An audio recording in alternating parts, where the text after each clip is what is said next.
Holy Saturday is the day between Good Friday, the Crucifixion, and Resurrection Sunday. In the upper room, Jesus shared a meal with his disciples, a meal we know well, a meal we remember every Sunday as we ask God's blessing on our bread and wine, that we may never forget the saving acts done through Jesus. This meal, he tells them, is the last one before the kingdom of heaven. At this meal, he tells them that one will betray him, and Judas did betray him. Then they all abandoned him, all of them. They didn't want to believe that one would betray and one would deny, yet they all abandoned him. Abandon, one of the harshest, most painful words in the English language. Whether a child or an adult, the idea of being abandoned is terrifying. As independent as we think ourselves to be on a daily basis, when we find ourselves left behind by the very people we expect to stand beside us, we feel truly alone. We may experience existential dread or even an existential crisis. That moment when we question whether or not our lives have meaning, purpose, or value. It can be, but not always, part of depression. Like, if one day I will be forgotten, what is the point of all my work? Perhaps as we are engaged in the necessity of social distancing, we may feel a social isolation as well, a feeling of abandonment. Perhaps we feel our leaders have let us down, the very people we expect to look out for us. Perhaps we feel our social systems have let us down, the very systems we expected to deal with this kind of crisis.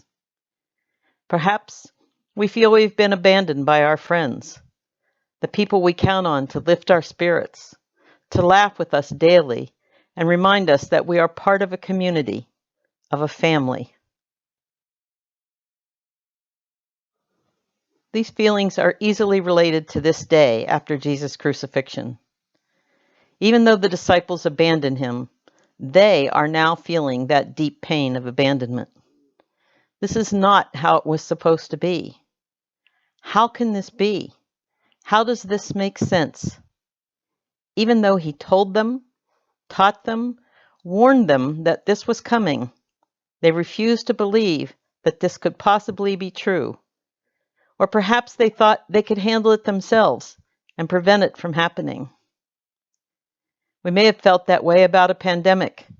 That is something we can see coming and we can handle it, avoid it, fix it. And when we can't, feelings of dread. We can identify with those early disciples. For us, though, we know how the story continues next. We know about the women who will find an empty tomb on Resurrection Day. We know that those women would become the first evangelists, speaking the truth and reality of a risen Savior. One who died, was buried, was entombed, the same one who walks out of that tomb and rises to meet them that first resurrection day. The women would run to share the good news. We may be feeling abandonment, dread, depression, uncertainty, but as people of faith, we know that this time will end. We will hear stories of the heroes who lived and died in service to others. We will hear the stories of people falling to their own lowest places, only to rise to health and well-being once again. Our most pressing job now is to protect ourselves and others by maintaining that social distance that is so unlike what we consider normal.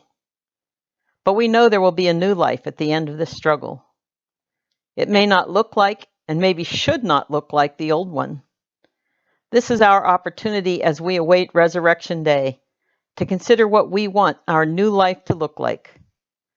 What will we be or do that will show love and appreciation for our brothers and sisters who have struggled, possibly through far worse than we have? What will we do to change the systems and situations that marginalize our brothers and sisters and make them even more susceptible to these struggles? Sunday will be here with the good news of resurrection. May this be a time to plan and prepare for our new selves who will emerge following this time of distance from our brothers and sisters. Things are difficult, dark, but Sunday is coming and there will be the promise of new life.